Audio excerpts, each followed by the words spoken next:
If you have the ability to love your self first. നിങ്ങൾക്ക് സ്നേഹിക്കുവാനുള്ള കഴിവുണ്ടെങ്കിൽ നിങ്ങൾ ആദ്യം നിങ്ങളെ തന്നെ സ്നേഹിക്കുക. ചാൾസ് ബുക്കോസ്കിയുടെ ഈ വാക്കുകൾ മുഖവുരയായി എഴുതി വെച്ചാരംഭിക്കുന്ന ഈ പുസ്തകം പറയുന്നതത്രയും സ്നേഹത്താൽ തടവിലാക്കപ്പെട്ട മനുഷ്യരെക്കുറിച്ചും സ്നേഹമെന്ന് തോന്നിക്കുന്ന ആ പൂട്ട് പൊളിച്ചെടുക്കേണ്ടതിനെ കുറിച്ചുമാണ്.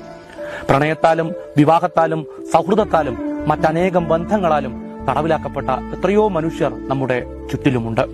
നമുക്ക് അവരോട് സ്നേഹമാണ് എന്നതിന്റെ പേരിൽ മാത്രം അവരുടെ ഉപാധിക്കൂട്ടിനകത്ത് ഒതുങ്ങി ജീവിക്കുന്നവർ, ഇഷ്ടമുള്ളവരെ എപ്പോഴും ചേർത്തു നിർത്താൻ സ്വന്തം ഇഷ്ടങ്ങളെയെല്ലാം നഷ്ടപ്പെടുത്തുന്നവർ, എന്നിട്ട് അത് തന്റെ ത്യാഗമാണെന്നോർത്ത് അഭിമാനിക്കുന്നവർ.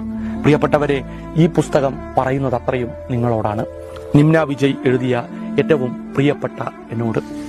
ചുറ്റുമുള്ള സ്നേഹത്തിന്റെ ശബ്ദങ്ങളെ മാത്രം തേടി നടന്ന് ഒടുവിൽ കണ്ണിലെ കെട്ടഴിക്കുമ്പോൾ ബാക്കിയാവുന്നത് കനത്ത ഇരുട്ടും സ്വയം നഷ്ടപ്പെടുത്തിയ നമ്മളും മാത്രമാകുമെന്ന് നിമ്ന ഓർമ്മപ്പെടുത്തുന്നു. സ്നേഹിക്കപ്പെടുക എന്നുള്ളത് അനുസരണയുള്ള പട്ടിയെപ്പോലെ വാലാട്ടി നിൽക്കുക എന്നുള്ളതല്ല. ഏതൊരു റിലേഷൻഷിപ്പിന്റെയും അടിസ്ഥാനം അവരവരായി നിൽക്കുവാൻ കഴിയുക എന്നുള്ളതാണ്. അങ്ങനെയല്ലാത്ത ബന്ധങ്ങളിൽ നിന്നെല്ലാം ധൈര്യത്തോടെ ഇറങ്ങി വരാൻ നമുക്ക് പറ്റണം. ഒരേയൊരു ജീവിതം മണ്ണോട് ചേരും മുമ്പ് നിങ്ങൾ നിങ്ങളെ തന്നെ സ്നേഹിക്കുവാൻ പഠിക്കണം. അതിലൂടെ ഈ ലോകത്തെ സ്നേഹിക്കണം.